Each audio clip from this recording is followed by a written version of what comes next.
Computer science videos here today to show you guys in tutorial 8 how to add a website to your account on Twitter using a computer.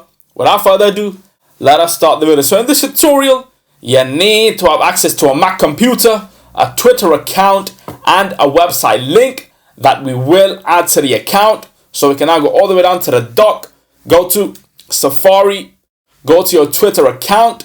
Make sure you're signed into the account. Go to your profile and then edit profile. And then go to add your website. And now navigate to your website.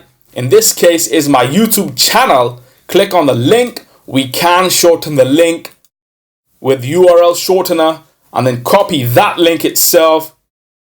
Go back to your Twitter account. Right click. Paste the link. Save.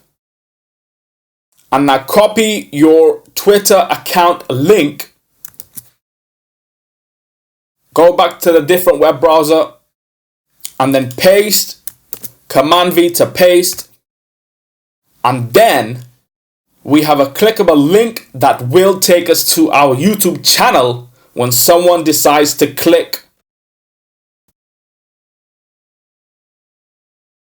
And here is the channel on screen. Go back to Safari, quit Safari. That's it for this video. I'll see you guys in my next tutorial. Thanks for now.